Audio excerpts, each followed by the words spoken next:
tudo Boa bem? noite daqui. Boa E tarde. esse leiloeiro elegantérrimo. Imagina. Ah, que lindo! Gente, boa noite, bom dia, boa tarde para quem está em outros países. Eu estou em Amsterdã e hoje eu tenho o prazer de falar com Antônio de Paiva, né? Um leiloeiro oficial do Espírito Santo, amigo da gente. E tem um monte de assunto legal, dei uma pesquisada e eu quero saber como é que é essa profissão, Taca. Posso te chamar de Taca? Claro, claro. Eu tenho muita honra desse apelido, porque esse apelido que me colocou foi o meu padrinho no dia que eu nasci. Então, ele me acompanha a mesma coisa que o nome, até antes do nome, né, do registro do nome. Pois é, eu gosto também, eu acho super bonito, Taca, não é?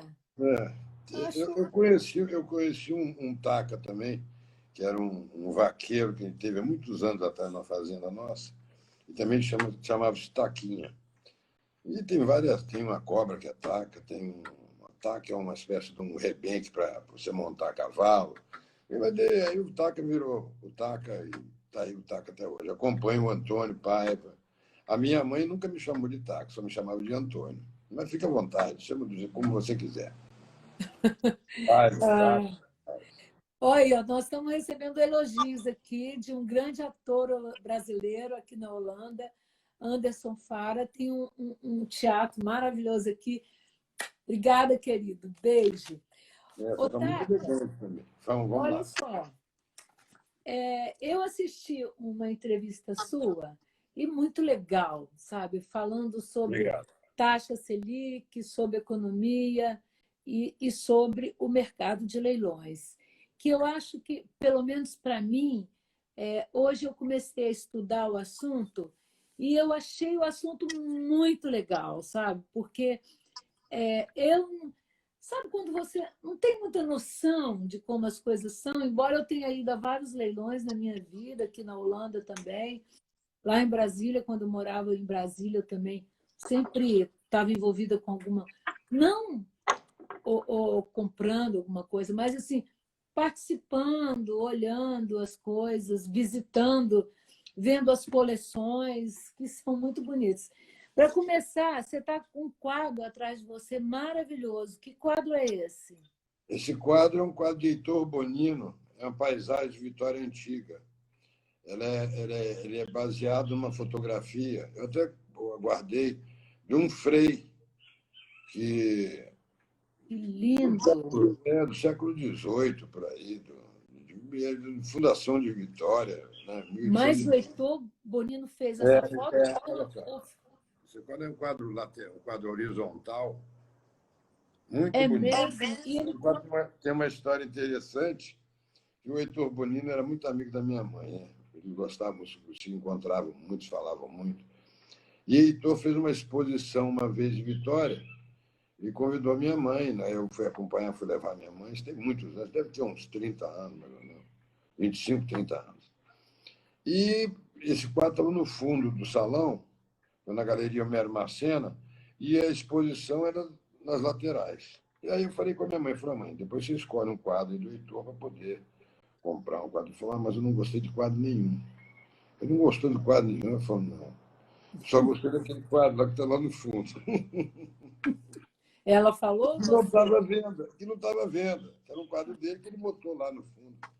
Ele nem tem assinatura, ele nem assinou, ele ficou de assinar e passados os anos. Aí eu falei com o Heitor, falei, dona Heitor quer comprar um quadro seu, mas ela só gostou daquele quadro lá no fundo, que você não colocou à venda. Falar, não, mas para dona Heitor eu vendo. Aí fez um preço lá, né?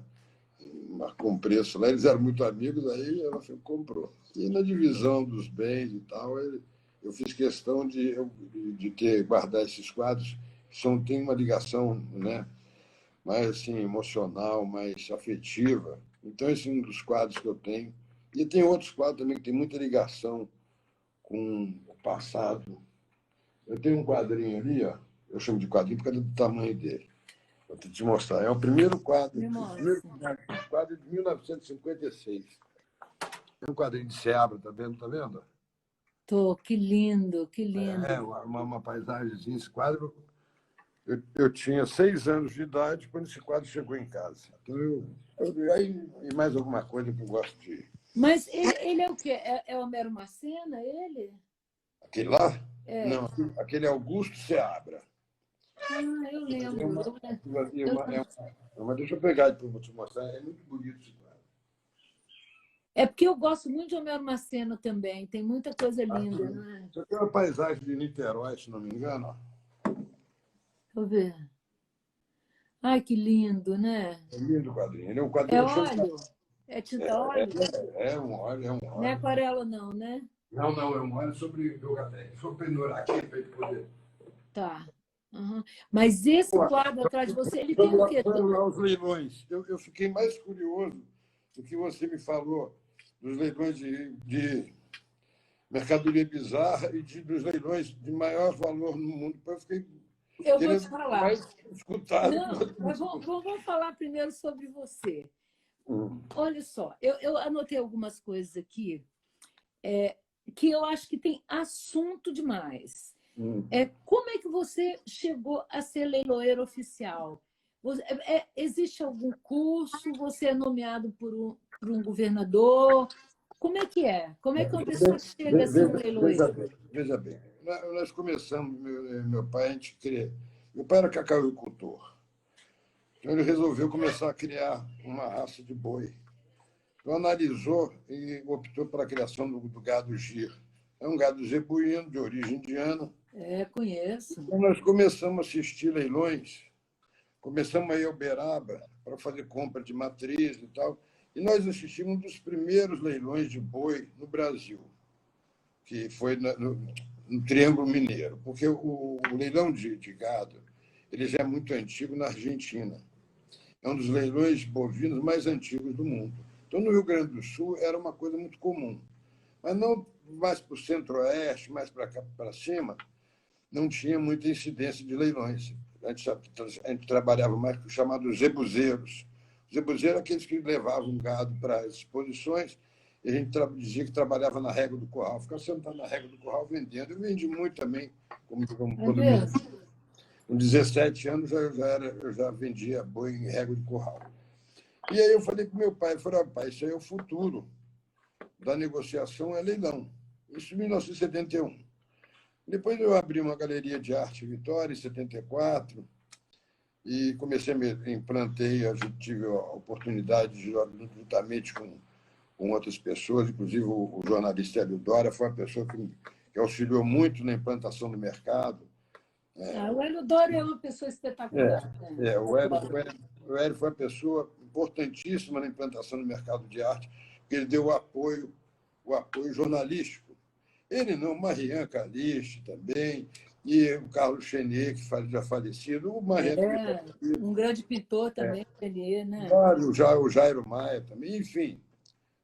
Ninguém faz nada sozinho. Como eu falo, hoje, até na entrevista, eu falei das alças do caixão. O caixão tem várias alças. Eu gostei, eu vi isso. Então, o apoio da TV Gazeta, TV Tribuna, na época o Diário, enfim.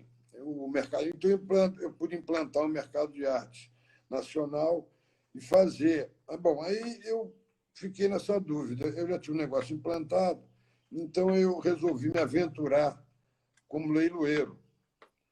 E depois que eu me tornei leiloeiro público oficial, que é nomeação pela Junta Comercial, na verdade, sou maior de idade, tenho uma calção depositada, hoje é um seguro garantia, e certidões negativas, e eu já era bacharel em Direito, então eu fui nomeado leiloeiro público oficial. Mas daí eu fui ver... Há quantos anos?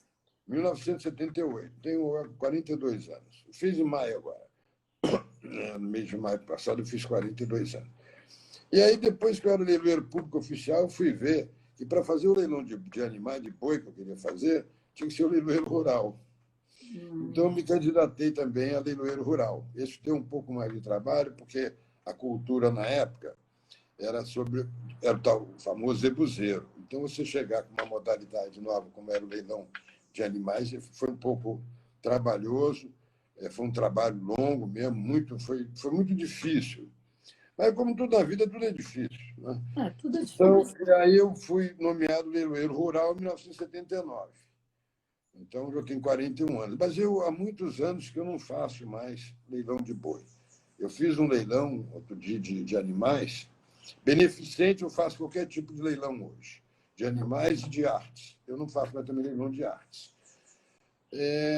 Já achei que a minha contribuição no mercado já está satisfatória, e depois o leiloeiro, eu sempre falo, quando você começa a ficar com aquelas fichas na mão, contando quantas fichas vão acabar o leilão, é porque você já está meio cansado disso. Enfim, o leilão beneficente, eu quero fazer, eu vou fazer leilão de arte beneficente.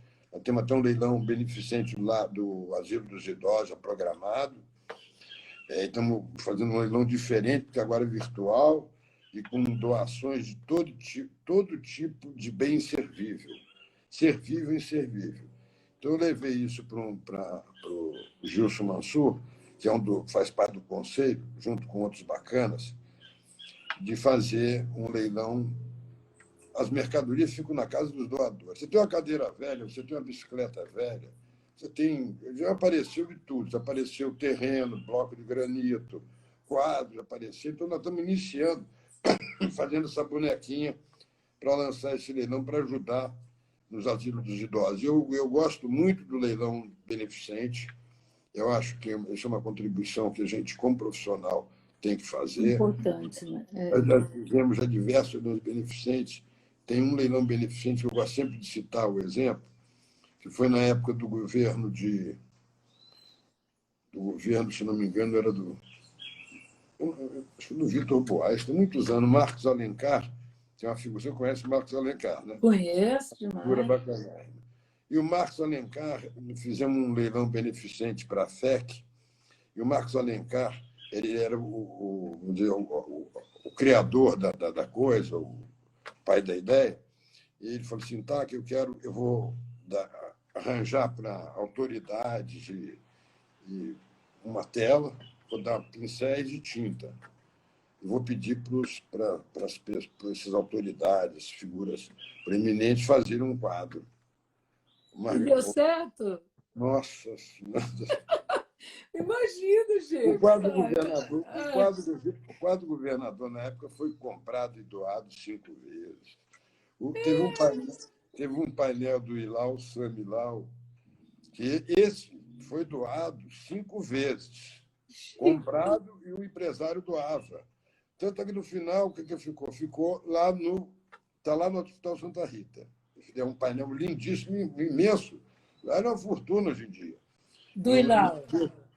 E depois de tudo, o mais bacana foi o seguinte. Eu estou achando que meu áudio está ruim. Espera aí, deixa eu botar um fone de ouvido aqui. Espera aí. Você não está me escutando bem, não? Eu acho que está reverberando aí. Como é que está o som, Mas eu gente? estou no ambiente aberto aqui. Tem alguma coisa ligada aí? Deixa eu botar o meu fone Não, aqui. não tem nada ligado aqui. Deixa eu tirar aqui. Aí bota aqui, que eu acho que melhora o som que eu estou. É assim, programa ao vivo é assim, né, tá? Tudo acontece. Outro dia eu estava sozinha em casa, chegou alguém esperando uma encomenda, eu tive que correr, abrir a porta. A tecnologia. Deixa eu ver se está melhor assim agora, sabe? Pronto. Deixa eu te falar. A minha filha entrou aqui falando que o som está jóia. Ah, que bom, que bom. Ótimo. Mas isso, vamos lá. gente. Então só voltar para encerrar aqui, que isso é uma parte emocionante, inclusive, que é muita emoção. E aí, depois, o leilão foi um sucesso, vendeu, mas teve, não desfazendo de outros autores, mas teve quadro, peça de Ronaldo Barbosa, de Lau Samilau, e foi um nível altíssimo. Enfim, aí depois o pessoal do Santa Rita era para ajudar com uma reforma de uma enfermaria. Aí me chamaram lá para mostrar e tal, fui lá. Quando eu olhei, cheguei lá, eles não tinham só reformado a enfermaria, como fizeram uma enfermaria nova.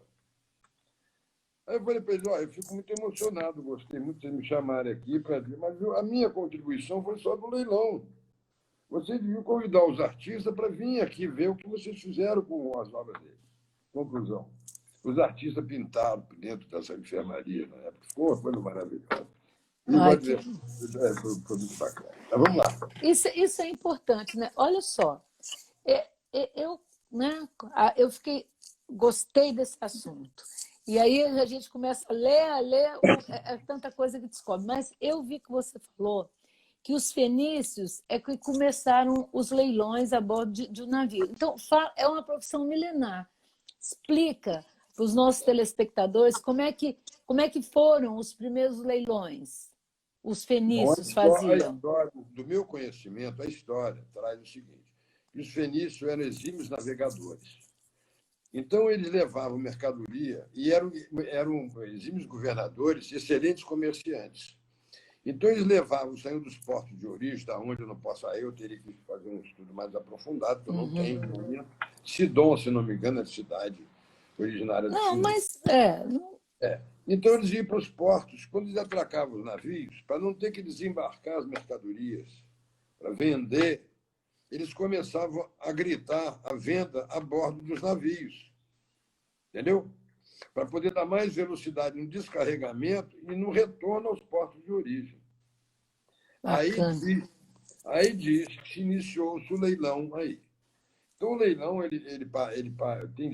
na época, na crise do petróleo, na época da década de 80, os iranianos faziam leilão de petróleo antes de embarcar nos navios. Era um negócio.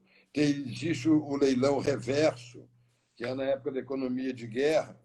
Você, você passa a começar a fazer um leilão reverso, quem atende com menor preço ao Estado, antes de passar para a economia de guerra, que aí o Estado toma conta das indústrias para produzir material bélico. Né?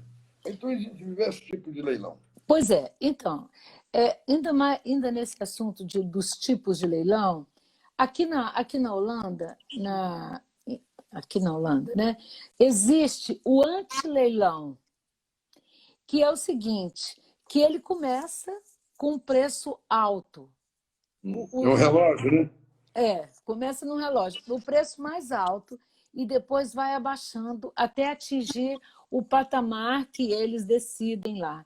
Então é muito interessante. E eles leiloam tudo, de flores, né, para o mundo inteiro. Eu tinha conhecimento disso. Bacana. Isso é muito legal, né? Todo mundo aguardando o relógio chegar. Todo mundo aguardando o relógio chegar, a rodar o relógio e Falta o contrário. Exatamente, que é o sentido anti-horário, e aí começa do maior preço até o menor preço. E eles leiloam batatas, flores, é muito interessante. É porque eles querem. Como é que é a cabeça do holandês? Eles querem fazer as coisas rápido. Eles não esperam. Então, isso é muito mais prático. E você tem, sabe, rapidinho, começa de madrugada o leilão e acaba rapidamente também o leilão, porque time is business, né? Isso. Então, esse é um tipo de leilão também. Depois eu estava conversando, Taca, com minha irmã, Adriana, que é advogada também, e ela chegou a trabalhar num desses cartórios aí, quando ela estava estudando direito. E aí eu falando com ela, vou conversar com o Taca hoje sobre leilão. Ela falou, Margot, você acredita que quando eu trabalhava num cartório, não sei exatamente qual, uma pessoa tinha um óculos, ela precisava pagar sei lá, uma dívida, e o único bem que ela tinha era um óculos. Olha que loucura! Isso acontece? Você estava falando em bicicleta velha, em outras coisas. Isso tudo vai para leilão? Veja bem, veja bem. Aí você chega num ponto que eu chamo que é do leilão judicial. Né? Quando se penhora bens de alguém para garantir uma dívida. Em suma, é mais ou menos isso. Tá? Existe. Eu fiz uma remoção outro dia, já foi até gozado, porque é uma remoção de uma urna funerária. Gente, que loucura. Tá? De uma funerária que tinha lá uma dívida inclusive, o rapaz estava trabalhando até ainda dentro da empresa, ainda deitou dentro da urna. Eu fotografei tudo, porque ficou um negócio inusitado, né? Mas a gente a gente faz mais também para poder também unir uma efetivação com uma coisa assim, um ato inusitado. Né? Isso é legal para a história, tudo, enfim. Mas existe, sim, existe aqueles que têm dificuldade para poder pagar. E tem aqueles também que não querem pagar. Entendeu? Então, por isso que eu sempre digo, que quando a gente fala em leilão, a gente tem um tempo de saber diferenciar um leilão judicial de um leilão extrajudicial. O leilão judicial é aquele que trata da expropriação do bem, da tomada de um bem para poder pagar uma dívida. O leilão extrajudicial, muitas vezes, ele já é amigável. Por quê? Um exemplo, o Banesco, o banco aqui do nosso estado, ele tem leilões periódicos. Eu não participo de leilão mais, mas ele tem diversos leiloeiros que fazem, eu sei como é que se processa, porque eu já fiz esses leilões. Então, o banco vai lá, o banco tem um financiamento. Então, o banco, a pessoa não pagou. O banco vai lá, retoma isso judicialmente para si, ele tem uma alienação fiduciária, que garante que o banco é o proprietário, no caso, na inadimplência, e aí o banco vai botar esse bem em leilão. Isso é um leilão extrajudicial. O leilão judicial é quando a pessoa torna-se executada em face de uma dívida. Por falta de um pagamento de um veículo, uma questão trabalhista, de um imposto tributário, de receita, enfim. São 3 tipos de justiça: justiça do trabalho, federal e justiça civil. Esse é o tipo de leilão. E o extrajudicial, aí você inclui diversos leilões que não são na ordem abaixo do judiciário, entendeu? Eu vi uma coisa que você falou também que eu gostei muito, que você gosta de estender a mão ao executado. Que, sabe, nem sempre, né, é possível. Vamos fazer um acordo, tem como pagar, não vai logo executando, por exemplo, um imóvel ou um carro. Eu achei legal você falar isso, sabe, Taca? Porque eu acho que a gente tem que ter compaixão, tentar entender também. Como você falou aí, existem os que não têm grana para pagar e os que não querem pagar, não é? Isso eu gostei também, sabe? Veja bem, isso aí entra muito na. Porque quando o leiloeiro, na verdade, ele não tem competência para poder. E quando recebe o processo, que o juiz notifica de fazer o leilão, o bem já foi lá atrás, o bem já foi penhorado, já teve um inicial, que foi julgado, chegou em fase de execução, aí o juiz determina que o oficial de justiça faça um mandado de avaliação e penhora, aí vem para o processo, tem um prazo para o pessoal, para o executado falar da penhora, de fazer embargo e tudo. Quando chega para o leiloeiro, o bem já vem penhorado, e o juiz determina ao leiloeiro que faça o leilão daquela coisa. Tá bom. Mas o que eu gosto de falar é porque muitas vezes eu já consegui fazer acordo, entendeu? Uhum, sim. Sempre para poder trazer situações de exemplificar, complica o mundo, complica, mas você não tem nem razão de ser para um momento, mas eu digo o seguinte: muitas vezes, quando você vai fazer uma diligência, você tem que fazer a diligência para poder ver o bem, fotografar, analisar, para poder fotografar, para ir para um site, enfim. E nesse momento, você se dá com o reclamado, né, com o executado, o requerido, pode ser 3 terminologias. E muitas vezes você estende a mão. Eu digo assim, porque quando isso funciona muito, sabe? Funciona. E tem 1000 casos. Ah, imagino. Senão a gente, Não né? dá para a gente É. Agora, correr. por exemplo, existem muitos leilões falsos? Leilão falso, não digo que não. Digo site falso que induz a A pessoa. pessoa ao leilão, mas pode ter um leilão assim que, sabe, a pessoa imaginar. Site, eu imagino que sim, mas Um leilão falso é uma coisa que não. não tem muita razão de ser, não sabe? Se é um evento falso, eu não tenho notícia, entendeu? Eu não tenho notícia. O que existe são sites falsos, que hoje nós estamos num trabalho unido com diversos leiloeiros, e de ontem para hoje, eu já tive duas, eu já estava acompanhando, né, informações de leiloeiros, né, temos um caso do leiloeiro Elcio Kronberg, que eu chamo de meu guru jurídico na leiloaria, tem livros editados, é uma sumidade de leiloaria, e eles estão fazendo uma ação com a Google, contra a Google, enfim, com esses grandes blocos de empresa de tecnologia. E, na verdade, o que eu vejo, que nós estamos sentindo, que o Google é uma empresa seríssima. Só que essa pontinha aqui no Brasil, do Google, está permitindo uma avalanche de sites falsos. Mas eles, breve, para os Estados Unidos, já tem um detector de ameaça, entendeu? Então, né? Então o caminho, nós vamos chegar a um denominador. Então, pois é, através desses sites falsos existem os leilões, né? Que são Eles não fazem. Não chegam a fazer. Não chegam a fazer. Eles fazem aquele leilão, vamos dizer que você venceu aquela armadilha, você ganhou naquela armadilha, e aí ele pede para você depositar, a pessoa incauta, vai lá e deposita. Entendeu? É golpe de tudo quanto é jeito, né? É um negócio...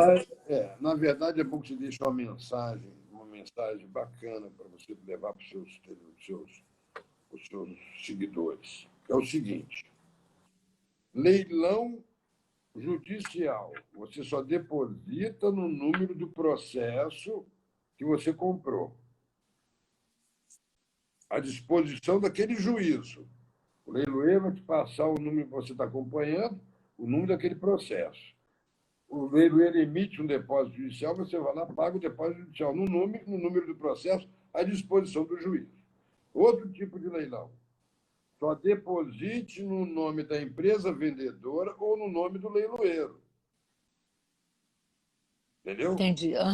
Claro. Aí não corre risco. Cortou o vídeo, o som? Não, cortou um pouquinho, mas voltou. Não é porque apareceu uma mensagem aqui em cima, eu tirei. Entendeu? Então, não é difícil de não cair em golpe. Entendeu? Você tem as maneiras seguras de fazer. Primeira coisa, por exemplo, hoje mesmo eu tive uma reunião com o leiloeiro de São Paulo, que está trazendo uma tecnologia blockchain, entendeu? Que é uma certificação digital, com cartório digital. Mais ou menos, ainda não estou bem enfronhado, mas é um negócio importantíssimo. Vai ter um serviço público de leiloeiros já digitalizados, né? Certificados, para você entrar e ver. Então, se não tiver ali, é falso. Para você ter uma ideia, detectou perto de 800 sites falsos no Brasil. É muita coisa. É muita coisa. Então, gente, tem como uma pessoa olhar na junta comercial, não é isso? Se esse leilão... o primeiro caminho. Tem leilão? Tem. Onde que é o leilão? Em São Paulo? Entra na junta comercial do Estado de São Paulo. Quem é o leiloeiro responsável? Não tem leiloeiro responsável, não entra porque é fria. Tá vendo, entendeu? Gente? Presta atenção nisso. Porque, Otávio, verdade... você pode atuar em outro estado ou não? Ou sua jurisdição é só o Espírito Santo? Não. Veja bem, hoje já se permite a nomeação Antigamente, quando eu fui nomeado, até um poucos anos atrás, era só regional. Você só podia ser leiloeiro no estado. Eu sou leiloeiro oficial aqui, rural aqui. Eu já fui leiloeiro rural na Bahia também, na década de 80. Eu implantei leilão de bovino para Itabuna, Ilhéus, Teixeira de Freitas, Vitória da Conquista. Eu trabalhei lá, né? Aí o que aconteceu? Ana Amélia Moraes entrou, está perguntando se é o TACA. Um beijo para essa querida, né? No mesmo tempo que eu não vejo. Ana Amélia é minha irmã de Cidi, de Moraes, morava na Maria. E agora ela é mãe da Mariana, uma cantora maravilhosa. Que legal, que legal. Já falei com ela aqui. Um beijo para ela. Um beijo, Mas olha bem, Moni. então, voltando lá no leilão, você perguntou da jurisdição. Eu, por exemplo, eu posso vender um bem aqui no Espírito Santo que ele esteja localizado no Rio de Janeiro. Entendeu? Eu posso vender. Certo. Eu só não posso lá vender o bem lá. Posso também fazer um acordo com leiloeiros, de fazer, enfim, isso é, a jurisdição, eu estou sediado no Espírito Santo, eu posso vender na Bahia, no Pará. E tudo. Agora, a legislação permite que você seja nomeado em outros estados também. Nisso aí, há uma discussão, porque a lei que cria, professor Oliveira, é um decreto-lei, é de 1932. Ele é antigo, mas ele é extremamente bem feito. E o órgão que fiscaliza o leiloeiro a nível nacional chama-se DREI. O DREI expediu instruções normativas que cria essa possibilidade. Há leiloeiros, há entendimento de que uma instrução normativa não pode sobrepor a um decreto-lei. Eu concordo em termos com isso aí. Mas a mim, eu não me preocupo com isso, se é legal, se não é, se procede, não procede, porque eu não tenho intenção nenhuma, na figura do Paiva, se estabelecer em outro estado, e fazer nada disso. Então, para mim, se vier para cá ou não vier... Mas, deixa eu te perguntar uma coisa. Leiloeiro, você vai... Como é que é? São anos de trabalho? Você pode trabalhar até quando você quiser? Como é que funciona? Não tem Você se limite de idade, aposenta como leiloeiro? não tem limite de idade, não. Eu, alguns anos atrás, eu tinha feito uma programação de me aposentar no ano 2022, se o Poder Superior me permitir chegar até lá.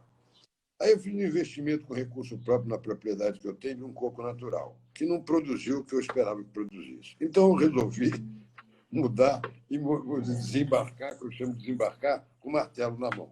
Então aí até onde eu Legal. Deixa eu me te falar. levar... Uma pergunta para você.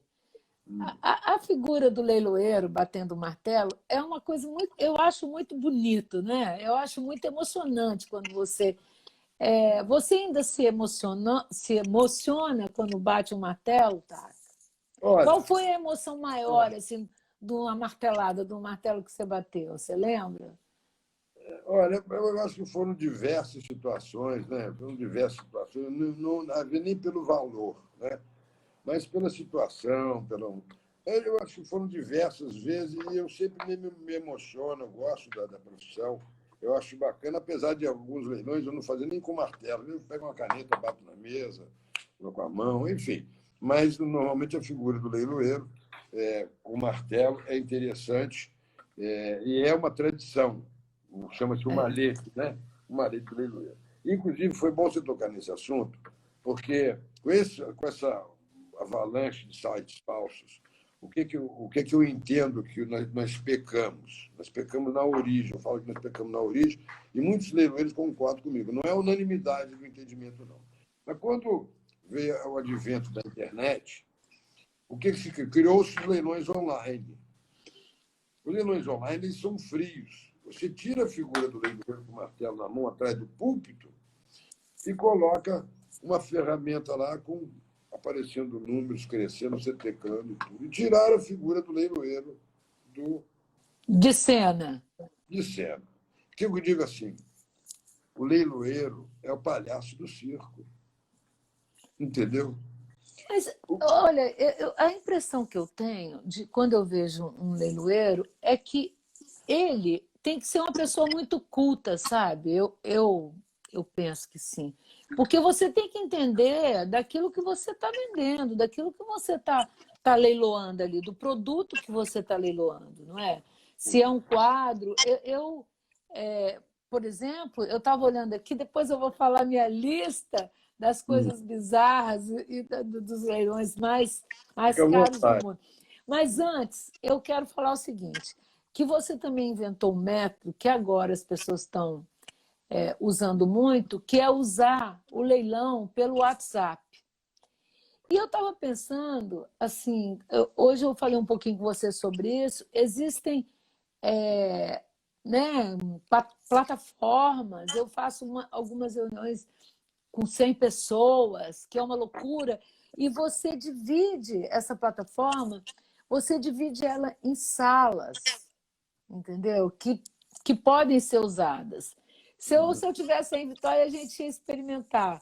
Eu ia gostar de fazer, né? Se precisasse da minha ajuda. Mas, então, como é que foi essa história? Como é que foi esse insight que você teve sobre o WhatsApp? Usar o WhatsApp para leilão, Taca? Olha só, na verdade, o que acontece com essas ferramentas, essa tecnologia, é que essas ações são superpotentes e os resultados são inimagináveis. Quem criou o WhatsApp nunca podia imaginar que eu pudesse vir fazer um leilão, que alguém pudesse fazer qualquer tipo de outra atividade, entendeu? Porque eu vejo que as ações da internet, da tecnologia, da web, elas são superpotentes. Você não calcula a potência delas, você não tem como mensurar. E os resultados são, como eu digo, inimagináveis. Né?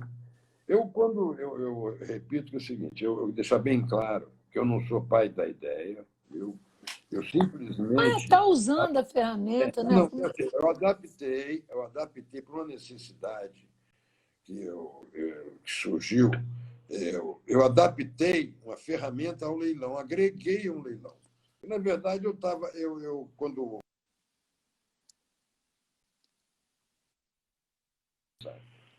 quando surgiu o telefone celular, eu sempre entendi desde o começo que aquilo era uma ferramenta comercial. Tá certo? Eu sempre achei que isso aqui era uma ferramenta comercial. Quem me ligava, eu pedia para se identificar. Eu atendia sempre, Paiva, bom dia, boa tarde, boa noite. Quem está falando? Eu falei, não, quem está falando? Eu me identifiquei, eu quero saber como é que Claro, lógico, né? Margot de quê? Margot Dalla. Ah, tá, Margot Dalla. Fala comigo, o que você precisa, o que eu posso te atender e tal. Margot Dalla desligável, Margot Dalla. Então, e fui juntando aqueles telefones, números de telefone. Isso na tecnologia, Motorola, usava Motorola, aqueles Motorolinhos, né? Que abria e fechava. Aí tem um fato engraçado que eu contei eu estou olhando nosso horário, 15h40. Bom, vou pular. E aí vieram os Apple com aquelas listas de transmissão. Eu comecei a botar, porque já era muita coisa, então eu fui botando aquelas listas de transmissão. E pensei um dia, falei, rapaz, esse negócio de grupo, acho que isso dá para fazer um leilãozinho, dá para brincar com isso aqui. Legal isso, né? E aí um dia eu estava indo para Guarapari fazer um leilão de um veículo, era só um veículo, desabou um toró, mas um vendaval, com vento sul, que não deu nem para prosseguir na Rodossol. Aí eu parei o carro no acostamento, e aqui, mas chuva de eu não consegui ver nada. E o horário chegando, eu quer saber de uma coisa, eu vou testar isso agora. Que ótimo. E mandei para todo mundo. Vou ter uma Toyota Hilux às 17 horas na Vale do Guarapari, e eu não estou podendo chegar lá. Aí o pessoal me mandava mensagem, eu fui, é um carro adicionado, né? Aí eu fui juntando aquilo dentro do grupo, abri um grupo específico, e aí eu vendi. Logo depois, o que eu fiz? Eu passei a agregar esse leilão via grupo WhatsApp aos leilões presenciais que eu fazia aqui na sala de aula da EJU, no tribunal, no Fórum Trabalhista. Porque o local era de difícil acesso, o horário, cidade, centro, e a gente não tem mais esse problema. Mas eu acho que os leilões presenciais estão com dias contados. Para mim, eles vão sofrer um baque. Que pena, né? Então, aí eu continuei usando via grupo de WhatsApp durante a pandemia. Foi publicado o primeiro leilão, o edital de leilão judicial por via grupo de WhatsApp, e, como eu falei, eu sou eternamente grato ao leilão via grupo de WhatsApp. Mas eu não tenho pai de ideia nenhuma, não. Eu peguei uma carona lá, quem descobriu a pólvora. Pô, mas legal, né? Olha só, gente, eu estava vendo aqui. Eu não sei se tem coisas mais caras, mais coisa, porque nós já estamos aqui, ó, quase acabando a nossa live. Então, aí eu encontrei os leilões mais caros do mundo. A maior parte são as obras de arte. Por isso, bom, então é o seguinte: a obra de arte, pelo menos, se eu estou falando, a pesquisa foi feita na internet. Foi uma obra de Da Vinci, de Leonardo da Vinci, Salvator Mundi, que custou 450 milhões de dólares. É por aí. Que loucura isso. Isso, esses grupos, esses museus famosos, né, essas mantenedoras compram nessa faixa mesmo. Né? E quem tem o Salvador Dali de sempre vale por aí mesmo. Imagina, você não precisa fazer mais nada, né? Outra coisa, o diamante também, de Constellation, chamado diamante bruto, 813 quilates, é considerado o mais caro do mundo. Ele foi encontrado em 2015, há pouco tempo, né, na África, e vendido em 2016 em Dubai. Gente, quem será que comprou esse diamante bruto? 63 milhões. Por aí, deve ser por aí mesmo. Foi um recorde. Teve um caso, eu li porque teve um caso de uma Ferrari, um carro Ferrari, que foi vendido, se não me engano, foi por 30 milhões de dólares. Nessa base. Então, eu tenho um Aston Martin, aquele carro automóvel britânico, ele está aqui. Aston Martin. Seu principal destaque é para a competição. 2 vitórias ele teve, 1.000 quilômetros e 24 horas de Le Mans. Ele foi vendido por quase 23 milhões de dólares. Que loucura. E o Rolex Daytona de Paul Newman, que a mulher dele deu para ele, foi vendido por quase 18 milhões de dólares. O modelo Daytona ficou usado porque ele usou no ator, ele foi usado pelo ator que acabou ganhando um novo nome. Ele foi arrematado por alguém em Nova York por quase 18 milhões. O valor mais alto pago por um relógio de pulso. Cara, que loucura isso, né? O Rolex Daytona. Daytona, muito legal isso, muito legal. Um relógio do Paul Newman que... Cara, e aqui um búfalo foi leiloado por 11 milhões de dólares, porque ele tinha o chifre maior do mundo. Já pensou? Não, a foto dele é bárbara. Ele tinha Interessante. quase 140 centímetros de largura, além de ter os genes mais puros do mundo. Quer dizer, um búfalo na África foi avaliado 12 milhões, 11 milhões de dólares. Muito louco. Um vaso chinês da dinastia, eu separei alguns de assuntos diferentes, que eu acho legal. Um vaso chinês da dinastia Song, um vaso pequeno, de cor esverdeada, quase 900 anos. Ela bateu recorde em leilões de cerâmica chinesa. O vaso de 13 centímetros foi feito nas fornalhas da dinastia Song do Norte e era usado para lavar escovas. Ele foi vendido, esse vaso chinês, por quase 38 milhões de dólares. É por aí. Cara, eu tenho um dado que às vezes eu guardo, há muitos anos eu vi, o maior colecionador de taças do mundo, de taças. Ele tem 13 taças. Sério? Ele tem uma taça da época do Império Romano. É o maior colecionador do mundo. Você imagina quanto é que não deve valer uma coleção. É bárbaro, né? Ter uma coleção de taça, né? 13 taças é a maior coleção, o maior valor do mundo agregado. Que loucura. É espetacular esses valores. Olha só, aí um terno bordado a ouro de Narendra Modi, primeiro-ministro da Índia, foi vendido por 40 milhões.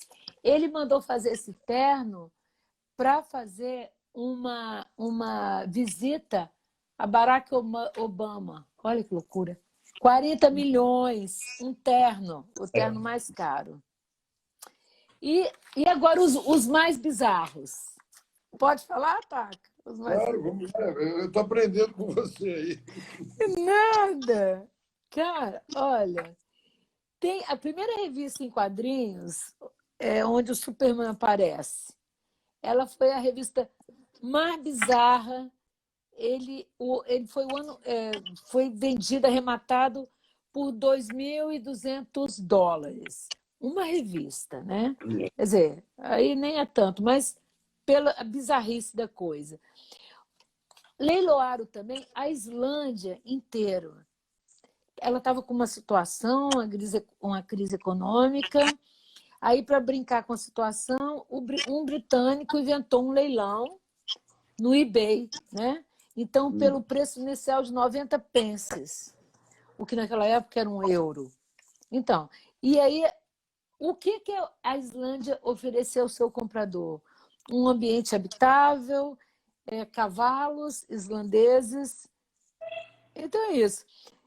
Aí falou que a cantora Björk não estava inclusa nesse leilão. Então, aí teve uma jiboia, uma cobra piton, que pode atingir 7 metros. Ela engoliu bolinhas de golfe. E o que eles leiloaram foram as 4 bolas de golfe que estavam dentro da piton. Não, é maluquice isso, não é, Taca? Cara, não é maluquice? Não é muito engraçado isso, cara? Muito engraçado. Bem, aí, por que foi isso? Cada bolinha dessa custou $100 cada uma. Aí eles tiveram que fazer um procedimento cirúrgico para tirar as bolinhas de dentro da cobra piton. Ai, cara! E um pombo-correio também foi leiloado. Ele custou $400 mil. Ele tinha que levar e entregar mensagem, né? E era um pombo, sei lá, para lá especial, né? Um pombo. O pombo, eu vi a foto dele, ele tem uma postura bacana, viu? Aqui perto de casa tem muito pombo. Olha, a língua alemã também foi leiloada. O idioma alemão. Para causar um impacto, o eBay, ele coloca umas coisas assim, né?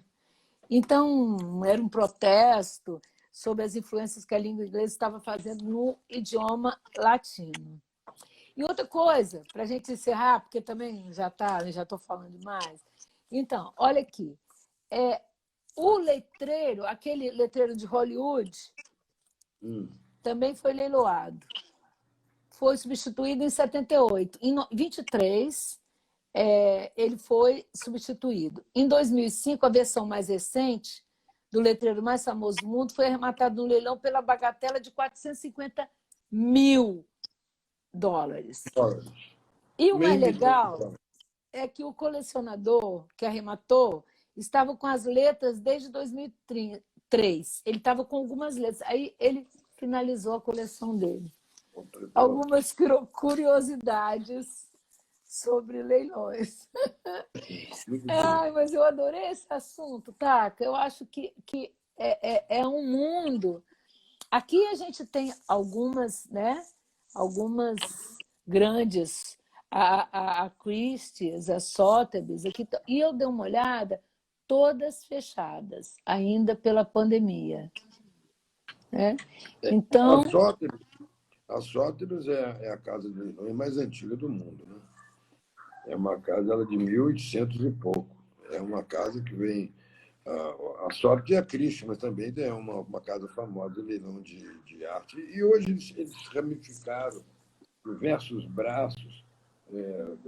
A Sotheby's, por exemplo, tem imobiliária, é um império da leiloaria, né? A Sotheby's é uma casa famosíssima. Deixa eu te falar, eu escrevi muita coisa aqui, mas a gente já está acabando e você também já sabe. Olha, você acha que com a crise aumenta ou diminui a oferta no leilão? Como é que ela funciona, a crise, quando tem crise? Eu gosto de dizer o seguinte: crise não é bom para ninguém. Claro. A normalidade. Então, com pandemia, então, através de uma pandemia, né? Não adianta você ter um excesso de oferta se não tiver comprador. Né? Porque adianta ter mercadoria para vender se não tem comprador? Isso também. Eu gostaria só de depois, para a gente encerrar, se você me permitisse, Claro. eu queria deixar uma mensagem.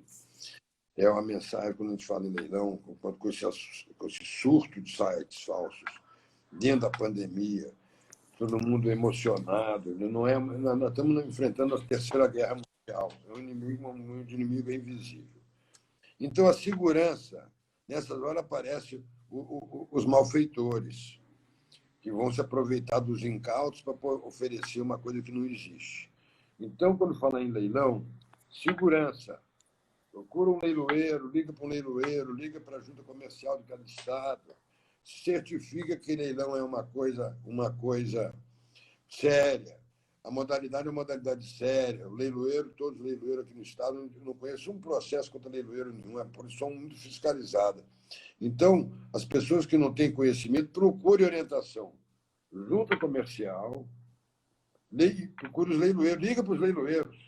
Entra na internet, liga para o leiloeiro, Importante. O leiloeiro dá informação.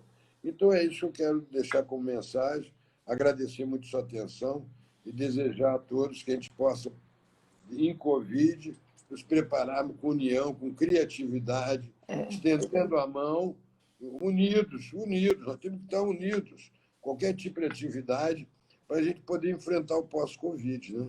Pois é. Que a gente também não sabe o que está por vir, né, Taca? Aqui a gente já está começando a flexibilizar e todo mundo vai para o parque, esses dias um calor danado. Não estou reclamando, porque eu tenho horror desse frio aqui, só estou, né, falando. Mas, assim, o país já há vários dias que não tem mais nenhum óbito. E, enfim, mas na Alemanha também estava assim e agora também começou a crescer de novo, sabe? A gente não sabe. A gente não tem a menor ideia do que vai acontecer, né, Taca? E eu falo, eu que estou sozinha aqui, né? Minha família está toda aí no Brasil e eu falo, gente, se acontecer alguma coisa comigo, ninguém nem pode vir aqui e nem eu posso ir no Brasil, sabe? Até chegar aí complicado, a coisa complicou muito, sabe? Eu acho que isso não tem, enquanto não tiver uma vacina, né, você não sabe se volta outra vez, se ela vem mais potente, se ela muta, está em mutação, a gente não tem conhecimento. Isso a nossa geração não é a geração centenária, não viu isso. Depois de 1916, da gripe espanhola, ninguém sabe de nada. Não. Então, isso complicado. na verdade, a Terceira Guerra Mundial e o inimigo ele é invisível, né? Isso acho que é verdade. Otaka, muito obrigada. Foi muito legal falar, foi muito legal estudar o assunto, né? Porque a gente tem que estudar, nunca. Aí eu vi aquela matéria sua, eu falei, pô, mas que conversa legal, porque eu, assim, nesse programa, o que eu quero é conversar com pessoas que possam inspirar outras. Olha, que profissão legal, uma profissão que a gente nunca fala, né? E pelo menos eu não sabia. Então, eu acho que foi muito legal. Muito obrigada. Sucesso para você. Acho Obrigado. muito legal que você faça esses leilões beneficentes, sabe? Eu acho que isso é muito legal, porque a gente precisa ter compaixão pelo próximo, sim, sabe? Ser mais solidário, né? E para encerrar, não esquecer que o leilão é presença viva da lei da oferta e da procura. Dou-lhe uma, dou-lhe duas, dou-lhe três, vendido. Pronto. Arrematou. Beijo. Obrigada. Fique bem. Também. Tchau, gente. Obrigada, Taca. Foi muito legal. Obrigada.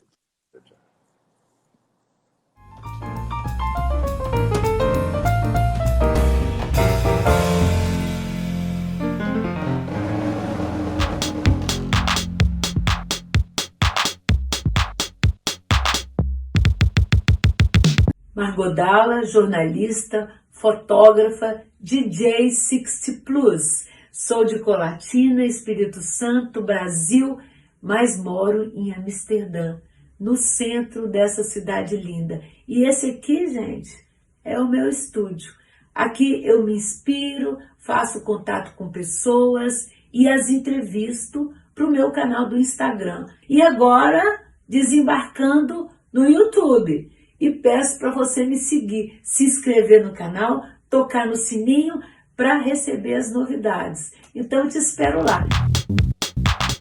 Eu entrevisto o prefeito Sérgio Meneghelli, Toninho Horta, Vanja Santos, um artista visual, Neide Lantier. A gente resolveu fazer uma live mãe e filha.